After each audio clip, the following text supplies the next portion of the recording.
தினம் ஒரு கதை. இன்றைக்கி நம்ம சொல்ல போகிற கதை என்னென்னா, ஒருத்தர் பைக்கில் போயிட்டே இருக்கார். குடும்பத் தலைவர் பைக் விபத்தில் ஆக்சிடெண்ட்டில் இறந்துடுறார். அவரை நம்பி அவங்க மனைவி 2 பிள்ளைகள் இருக்காங்க. ரொம்ப ரொம்ப கஷ்டப்பட்டு ஒவ்வொன்று கதற அழுகுறாங்க. கடவுளே, திடீர்னு கூட்டு போயிட்டியே அப்படின்னு அந்த மனைவி சொல்லுது. வெளி உலகமே எனக்கு தெரியாதுன்னு. பையன் சொல்கிறான், என்னப்பா என்ன இப்படி விட்டு போயிட்டேன் அப்படின்னு. பொண்ணு சொல்லுது, ஏன்பா பாதியில் விட்டேன்னு. கடவுள் இவங்களுடைய அந்த பாச போராட்டத்துக்கு காட்சி கொடுத்து சொன்னாராம், சரிப்பா இவரோட உயிரை நான் கொடுக்குறேன், யாராவது ஒருத்தர் உயிரை எடுத்துட்றேன் அப்படின்னோடனே மனைவி கிட்ட கேட்டாராம், உனக்கு என்னம்மா? அந்தம்மா சொல்லிச்சான், இல்லைங்க பேர பிள்ளைகள்லாம் பார்க்கணும், அதனால் எனக்கு என் உயிரை கொடுக்க விருப்பம் இல்லைன்னுச்சான்.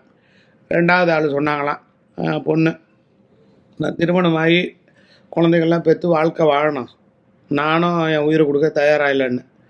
அடுத்து பையனை கேட்டாங்க. அவன் சொன்னான், நான் இளைய பருவம், எதையுமே வாழ்க்கையில் பார்க்கல, எனக்கு வேலை இருக்குன்னா.